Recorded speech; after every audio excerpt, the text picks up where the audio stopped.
zagaya da muhimman ayyuka waɗanda aka fara yi domin ci gaban jihar Kano da al'ummar jihar Kano aka watsar da su tun bayan barin gwamnatin injiniya da Rabi Musa Kwankwaso da sahalewar mai girma gwamna injiniya Abubakar Yusuf muka fito domin mu duba wannan ayyuka masu muhimmanci waɗanda suka shafi al'umma domin gwamnati ta duba ta ga yadda za ta dawo a ci gaba da wannan ayyuka domin al'ummar jihar Kano su amfana da su. Ayyuka ne masu muhimmancin gaske wanda an ba da kuɗaɗe na jihar Kano da yawa a kansu domin al'umma su amfana, amma bayan shuɗe wannan gwamnati aka watsar da su tsawon shekara 8. Saboda haka a yanzu muka zo mu duba su mu ga halin da suke ciki, sannan kuma mu rubuta report mu kai mai girma gwamna musan da yadda Allah tunda babu abin da wannan gwamnati take bukata illa ta ga menene abin da ya shafi al'umma. Mun je ma'aikata ta mun je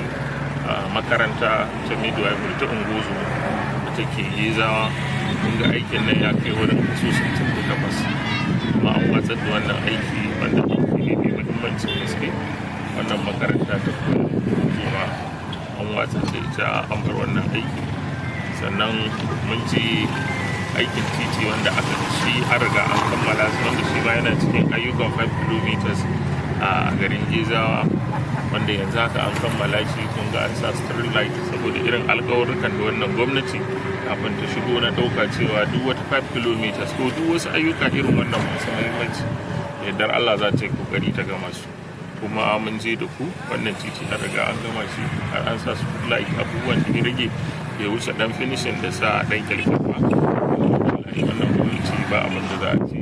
sai dai ayaba mata kwarai da gaske. Mun je da ku filin sukuwa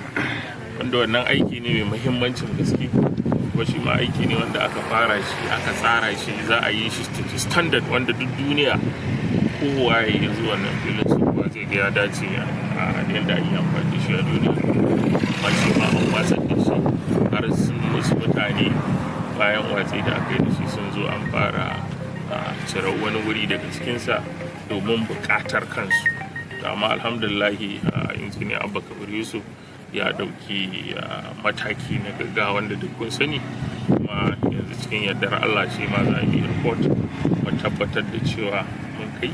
kuma an duba kuma mu ci gaba da yin aiki. Wuri na ƙarshe da muka zo shi ne wannan rumbuze, kun ga road network da aka bayar shi ma aka tsaye da shi, wanda san dalilin yin haka ba rashin kishin wannan gwamnati ta zo ne don shekara 8 da shi bayan an fitar da kudin kuɗi alayyar shi ma za mu yi report mu sanarwa mai girma gwamna don a duba a ga abin da ya dace ya yi kansa. Gwamnati kuma a shirye take ta bujiro da wasu sababbin ayyuka waɗanda duk wanda ya ga budget ɗin da aka yi a jihar Kano ya tabbatar da cewa wannan gwamnati ta al'umma ce. Abin kafa tarihi ne a ce gwamnati a capital project, wato manyan ayyuka waɗanda suka shafi jin daɗin al'umma, shi ne kusan kashi 62 na wannan budget da aka yi. Saboda haka wannan abin jin daɗi ne, abin farin ciki ne. Kawai abin da za mu cewa al'umma su ci gaba da yi wa wannan gwamnati addu'a da mai girma gwamna da jagoran mu gaba ɗaya, ubangiji Allah ya ba su lafiya, Allah ya kare su.